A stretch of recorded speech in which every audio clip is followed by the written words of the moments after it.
Right. Well, we all seen those three letters very, very often. Most of us, www. I'm not thinking of World Wide Web. Although that's what they mean in that context. But they're all included in our reading today. The three I am thinking of: work, word, and wisdom. Well, 2 Thessalonians spoke a lot about the word work, idleness. Well, for most of us, we still have to go to work. But for some, you can't go to work. Don't worry. I'm not going to suggest you do not eat. For in the New Living Translation, it makes it even clearer. Those who are unwilling to work will not get to eat. Unwilling is the key word to work. But not being able to go out to work is no excuse for idleness. Is what that passage is primarily written about. Well, the first group that are unwilling to work are by and large are those who've been made redundant, those who've got no jobs. We have to spend time in the job centre looking for work. But even here, that is not a case of necessarily being idle. They can learn new skills to enable them to get a job. They got more time to study parts of the Bible, more time to prayer, more time to help others while they're looking for a job. One way those without work can help where those who are in employment will not be able to help. It's on the 29th of November when Martin gave out an appeal for helpers, Tesco, to collect food for the food bank. By and large, on that Friday, most people in employment will be at work. Those who haven't got a job will be quite easy able to go along for an hour or a couple of hours to help there. But why work? Well, obviously, to get money to buy the food, the clothes, to pay for your house, to be able to keep the house warm, to look after yourself. But there's also another reason, that they may have something to share with those in need, with those who've got nothing, those who are living more in poverty than we are. One example is using money widely there. The shoe boxes who go out to the poor people in Romania, the food bank, and there's so many. I'm not going to give a complete list because it'll be too long doing it. But the Lord can touch you and say, yes, I want you to give to that need. Give to the other need. There's so many, no one person can give to everything. They will just have nothing to live on. No. But there's going to be a warning in work from Proverbs. Do not wear yourself out to get rich. This is the other extreme of idleness.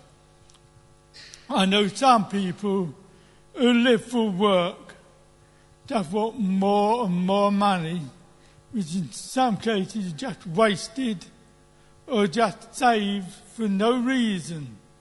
And they just wear themselves out. That is no good for anybody. You wear yourself out, you become good for nothing. You may even end up with a breakdown. Your health may break down, then you'll be absolutely useless, maybe for several months or longer. That is a warning about overdoing it.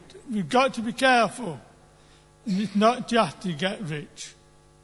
you can overdo it in the Lord's work, doing more than the Lord will want you to do.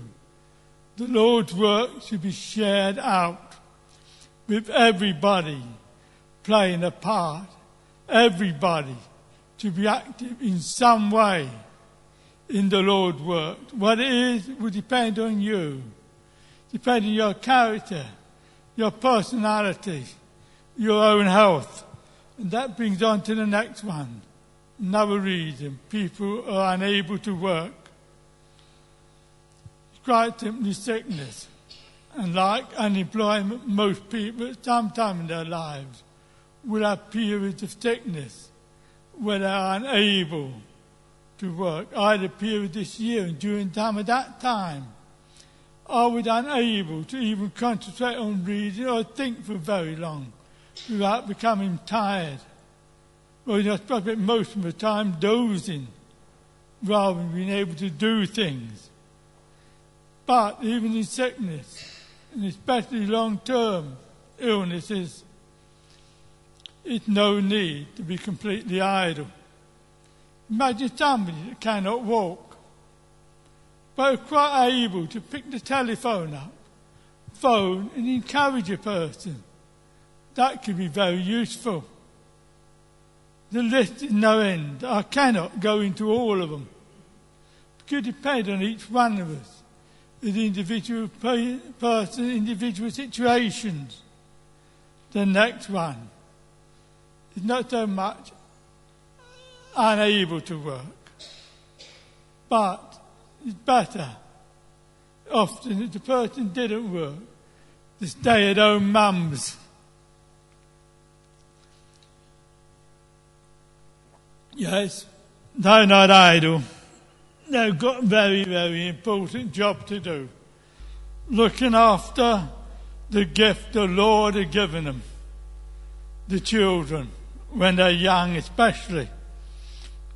But it's a very important job because the faith they have should be passed down.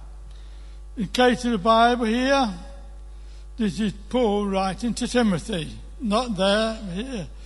These words, the faith that lived in your grandmother Lois and your mother Eunice, I'm persuaded lives in you also.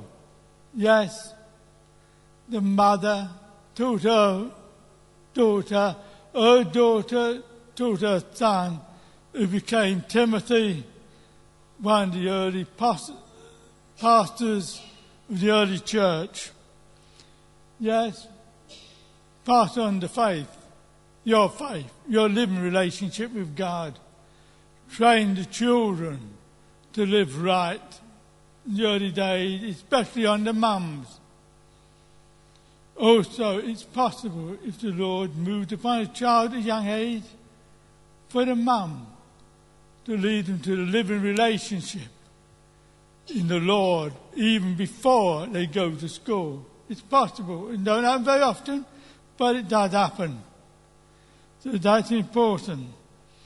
Now, one that we all end up with at some time.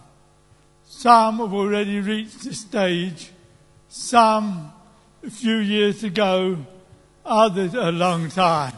Happy retirement. Well, here again, there's no need in retirement to be idle, especially during the early years, when a person of 65, 70 can be as fit as a person of 40. And I knew one man in his 70s that could walk 20 miles with no problems. How many younger generation could do that today? Somebody shook his head there. No, not many. But I know a person of 70 be able to do that. Fit. Also looks after a big garden where the church got land and needs work doing on it.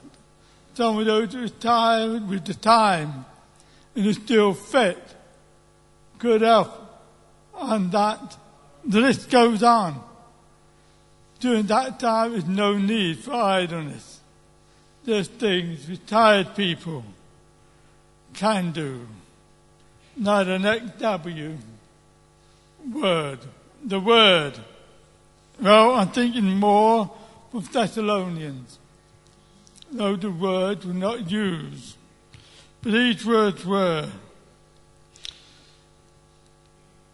keep away from every believer that does not live according to the teaching you received. Teaching there are things passed on, traditions passed down, teaching passed on. How are they passed on? Through words. Yes, through the words which are spoken, or more important in the Christian faith, the word which is written. God's word written, where everything should be judged by. Every teaching, every standard of life, if we go live right, we should be follow the teachings that are laid down in the Bible. Yes, it's important that things are checked by that. It is written. It contains the rules for Christian life. But this is where wisdom comes in. The last one. They are applied to each generation and each situation maybe and will be different. If you stop to think of today and the days of the Bible, how much different they are. First of all, bye-bye the mic. Bye-bye PowerPoints. Bye-bye comfortable chairs. Yes, vastly different today. Technology world of today and the agricultural world of the Bible are so vastly different. But the standards should remain the same. But it applies different in every situation. The two greatest men that ever lived. I'll let you think about who they are for a minute before I tell you.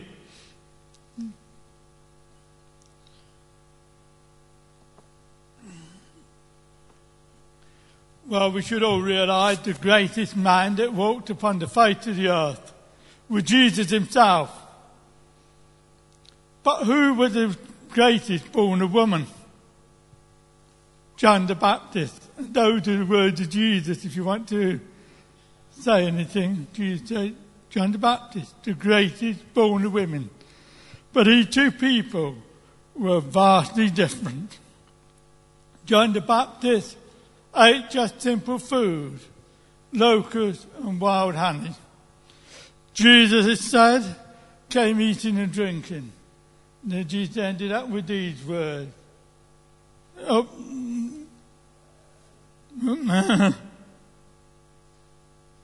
so I've done the order in the wrong way, but never mind. Said these words, wisdom is proven right by all her deeds. Wisdom is proven right in every situation where wisdom is used. But we all lack wisdom. We never have got enough wisdom.